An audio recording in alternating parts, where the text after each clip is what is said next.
I'd like to introduce you to Calico Resources today. We're talking about from mission statement to results. Calico's mission statement is something that we take very seriously at management and at the board level. The importance of the mission statement is threefold. To communicate to the public the company's philosophy, that is our intent.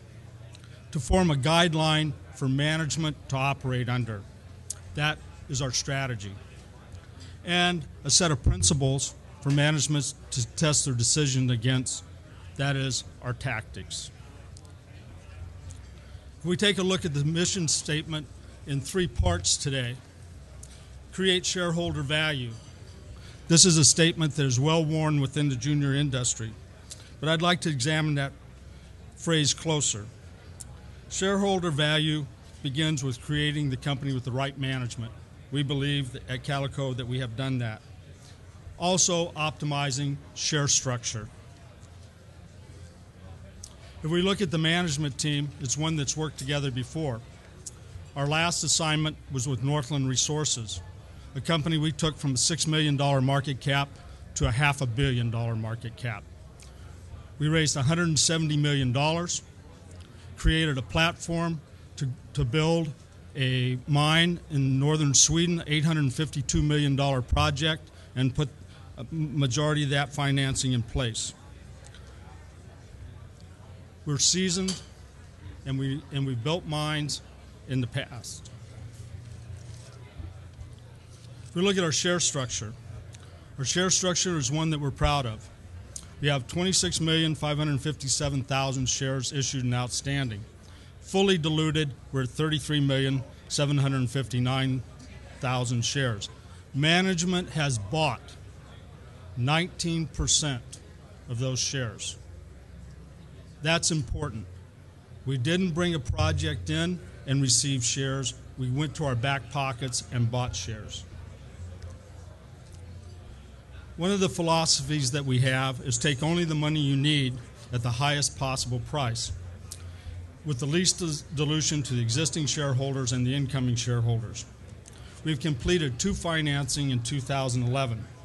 Funds raised $2.8 million, issued 5.6 million shares. We paid $15,000 in fees and no broker warrants. We did it at a premium to market. We were trading around 45 cents. We did the financings at 50 cents with a 60-cent warrant. We're listed on the Toronto Venture Exchange under CKB. We've recently listed on the OTCQX International, which has blue skied us in 35 states in the U.S., as well as given us push-button trading within the U.S. I think this is very important. We haven't marketed that listing much yet. This is the kickoff for that. In our mission statement, we say properties with near-term production potential. Acquire advanced stage projects with significant exploration, metallurgical, engineering, and environmental equity. We believe we've done that by acquiring Grassy Mountain Project in Mulhern County, Oregon. It's about 70 miles west of Boise and has been around for a while. We acquired it from Seabridge. There's been an estimated $30 million spent on this project. This was from 1990 to 1998. In today's dollars, it'd be much higher.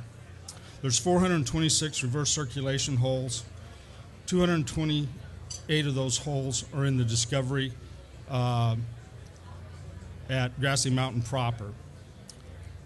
Whenever we acquired it, we acquired 3 unpatented mining claims which control the majority of the resource. In addition, we had another 3,800 acres of unpatented mining claim and 1,300 acres of fee land at acquisition. Key studies at acquisition was a NI 43-101 compliant resource with 924,000 ounces at 1.45 grams with a half-gram cutoff. Kilbourne did a historic pre-feasibility study on the high-grade section. That had a 3-gram cutoff, 0.1 ounces, 414,000 ounces, with an average grade of 0.294 or 9.1 grams. They did a draft environmental study, and they had completed numerous metallurgical studies that indicated high recoveries in the high-grade zone. Calico's progress since June 9th. We evaluated the historic data. As of today, we've completed 11 of the 12 holes. This was created a few days ago, so we had 8, but we're now at 11 holes completed. We've added an additional 252 claims. We'll talk about that in a bit. We've completed another NI 43-101 confirming the resource, and have looked at the pre-feasibility study very closely that was done by Kilbourne. A bit about the project. It's a classic hot springs epithermal deposit. Has high-grade core from 0.1 ounces to 20 ounces per ton, quartz adularia vein swarms. There's 3 major zones within the high-grade portion of it. The analogs are McLaughlin, Hayden Hill, and Sleeper. These mines contain 2 to 5 million ounces each. This is just a look at a typical textbook hot springs deposit. We show that to show that Grassy Mountain is very similar, high-grade core, low-grade halo. We still have a lot of drilling to do here to increase the resource, we believe we will, and to confirm the ultra-high grade. What's interesting to look at, if we look at the high-grade zone, is that there were 67 samples that were capped at 1 ounce. The weighted average grade of those samples were 3.33 ounces or 103 grams. The grade range was between a low of 1 ounce to a high of 31 ounces. I'm sorry, a high of 21 ounces. Getting a bit ahead of myself. The grade capping reduced the gold content within the high-grade zone by 135 ounces, 135,000 ounces. This is a differential effect against the high-grade zone. There's about a 25% increase in resources if you don't cap it. Our current drilling program is designed to show that capping has suppressed the values, to extend the project, extend the resources, and to raise the confidence level of the resources from indicated to measured. We expect to have the drill program finalized here in a few days. Like I said, we have 12 holes planned. We've completed 11, so we're on number 12. We should be within a day or two of that goal. Assay results are pending.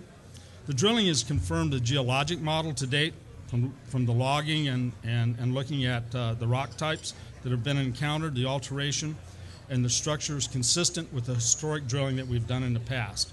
So without the assays, we know that we're in the zone and we're doing what we had planned to do.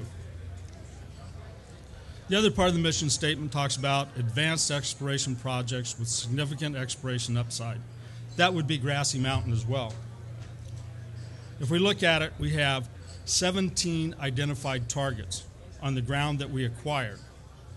We believe that the 252 claims that we staked on trend and in the surrounds will also give us additional exploration opportunities, and other targets will emerge. The significant milestones at Calico. In December 2010, we were graduated to Tier 2. Grassy Mountain option in April. Baseline data collection in April.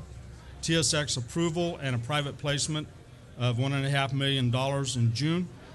Drill permits in July. Drilling in August. Another small financing, $1.5 million in September. Second drill rig added after that. Our QX listing and our drilling completed at the end of this month. I think this is pretty good progress for a team our size and the kind of money we're spending. Future milestones. Initial drill results will be coming out in November. We will submit our permitting plan to the state and federal agencies. Full results in December. We'll commence our new 43-101 in January. Submit our drill plan for 2012 in February. And an updated NI 43-101 resource completed by March. We have funds in the Treasury to complete this work. I think that's important. We believe that when you go out for financing, you take the money you need at the highest possible price with the least dilution. We will nurture this money forward until we see a share price increase, certainly. Again, creating shareholder value, management, share structure optimization, finding the right project. We really believe that at Grassy Mountain we have the right project. We acquired almost 1 million ounces as part of the equity. Significant $30 million spent there. That's valuable. And that we have a future of exploration and upside in the project. Thank you.